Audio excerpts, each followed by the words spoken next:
उनके दोस्त की कंपनी में लगा हुआ लाखों करोड़ का काला धन दरअसल देश के प्रधानमंत्री नरेंद्र मोदी का पैसा है।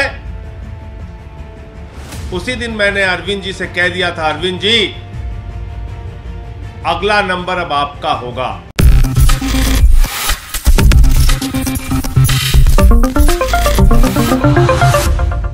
नमस्कार, मैं मोहम्मद आसिफ और आप देख रहे हैं नेक्स्ट 9 न्यूज़। इस वक्त की बड़ी खबर से शुरुआत कर रहे हैं और बड़ी खबर सीबीआई और ईडी को लेकर है। दरअसल इनके चक्रव्यूह को और इनकी हिम्मत और ताकतों को हम सब ने देखा है कि किस तरीके से विपक्ष के नेताओं को चुन चुन कर जो है ये जेल में ठूस रहे हैं। इतना ही नहीं, समन भेज रहे हैं, इतना ही नहीं, उनके परिवार के रूप में भी उन्हें टॉर्चर कर रहे हैं। क्या हम तेजस्वी यादव की पत्नी को भूल सकते हैं कि जब वो गर्भवती थी तब भी सीबीआई ने उन्हें समन भेजा था। उसके बाद तेजस्वी यादव का जब खून खौला तो वो आकर दिल्ली हाई कोर्ट में उन्होंने जो है याचिका दायर की। अब सवाल ये है कि पूरा विपक्ष ईडी और सीबीआई के मसले पर मोदी सरकार को घेरती हुई नजर आ रही है। अब ये देखना होगा कि क्या मोदी सरकार इसका जवाब दे पाएंगे। चलिए बारीक से आपको बताते हैं, एक रिपोर्ट दिखाते हैं और बताते हैं कि किस तरीके से पूरा विपक्ष एकजुट होकर मोदी सरकार को खुलेआम धमकी दे रहा है।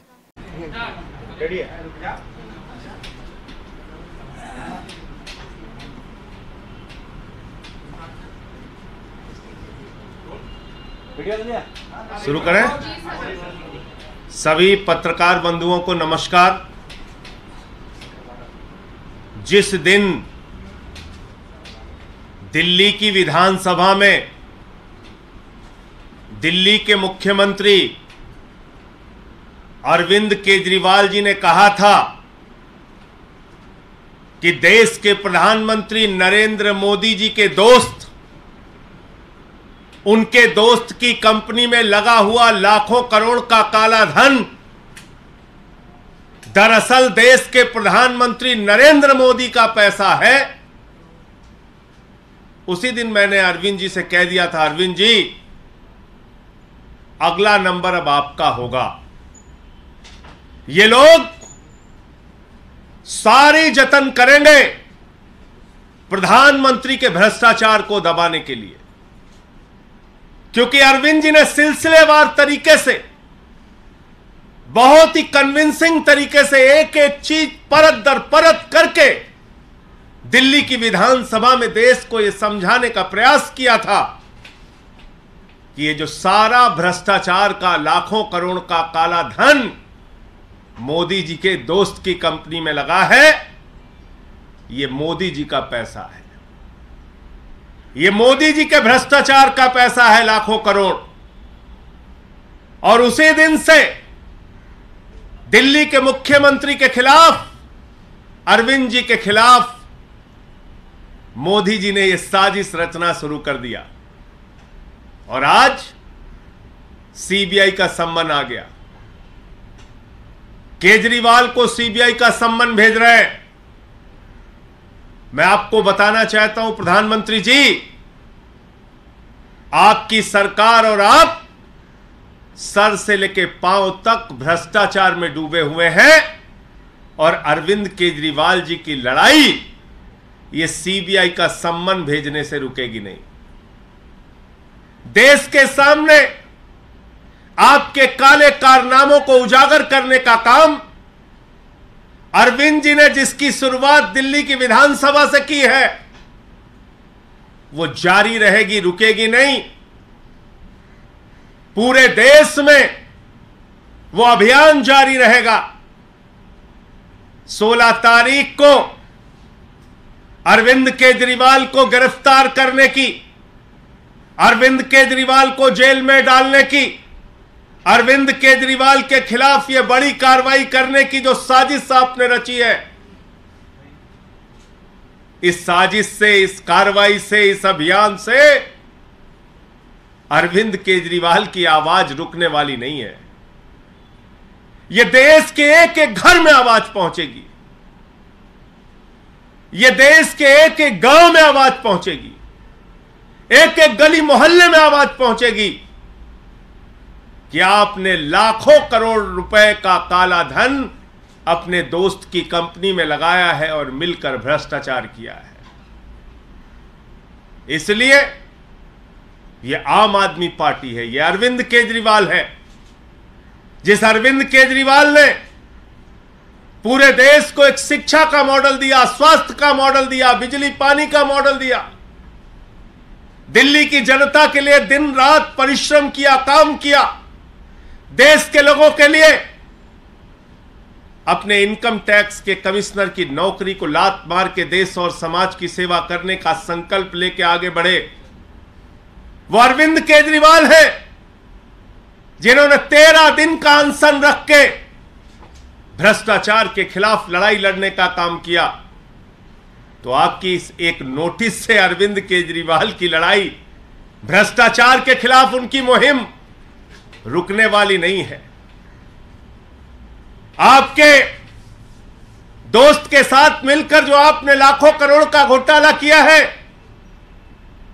उस घोटाले की कहानी तो अब पूरे देश को बताना जरूरी है। देश के हर गांव, हर घर, हर मोहल्ले में पहुंचाना जरूरी है। तो मैं सिर्फ यही कहना चाह रहा हूं कि ये जो एक प्रयास किया गया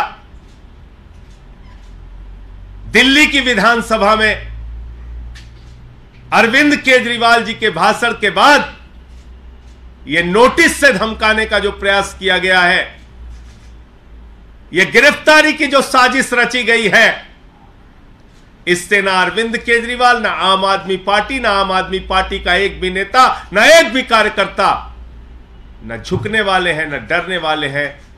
केजरीवाल जी पहले भी आपसे लड़ते रहे हैं, आगे भी लड़ते रहेंगे।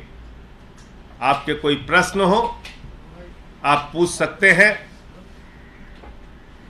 ये तमाम लड़ाइयां, ये संघर्ष, केजरीवाल के ऊपर तो बहुत सारी मुसीबतें आई, समय समय पे आई, बहुत कार्रवाइयां हुई इनके खिलाफ।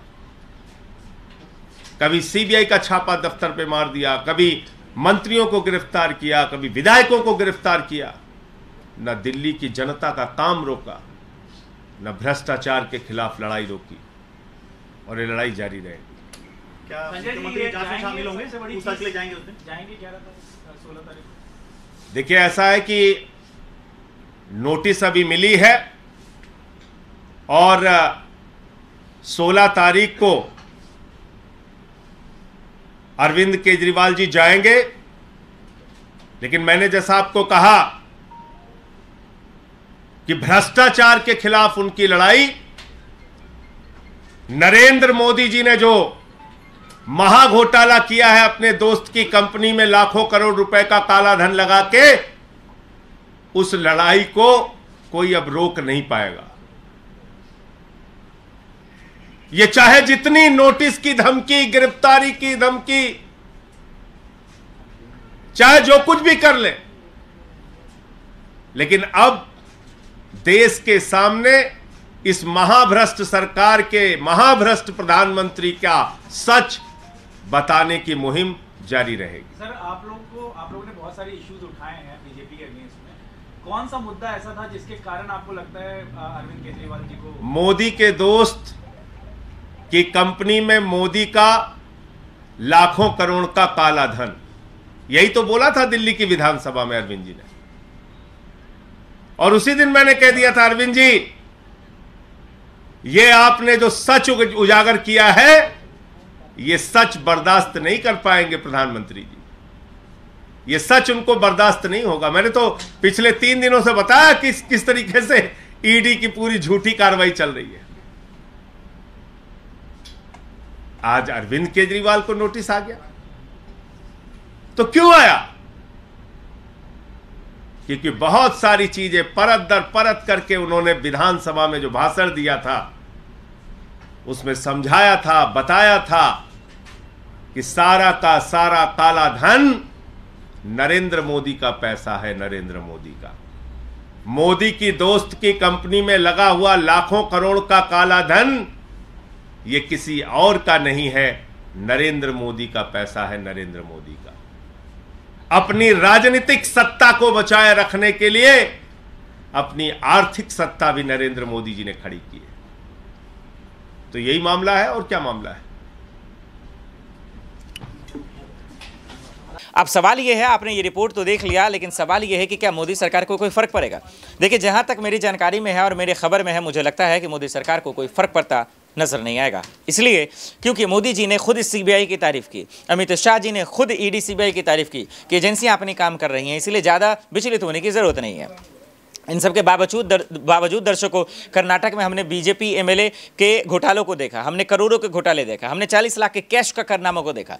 लेकिन अफसोस की बात यह है कि इन ईडी सीबीआई को सिर्फ एक चश्मों से ही दिखाई दे रहा है, बाकी विपक्ष तो खुला हुआ है। यही वजह है कि विपक्ष का गुस्सा होना या नाराज होना भी लाजमी है। लेकिन वहीं बीजेपी की तरफ से अगर हम बात रखने की कोशिश करें तो ये भी सही है कि इन लोगों ने कोर्ट का रुख किया था और ईडी ने बजबते ये कहा कि बताइए कि 95% लोग भ्रष्ट हैं, करप्ट हैं, क्या हम उन पे कार्रवाई ना करें? कोर्ट ने खुद ही पूछा विपक्ष से कि आप बताइए इस पे क्या करना चाहिए मुझसे, और उसके बाद खारिज कर दिया। तो विपक्ष को झटका बेझटका लगता नजर आ रहा है। अब देखना पड़ेगा कि इस मसले पर मोदी सरकार का क्या एक्शन रहता है। देश दुनिया की बड़ी खबरों के लिए देखते रहें नेक्स्ट 9 न्यूज़। नमस्कार।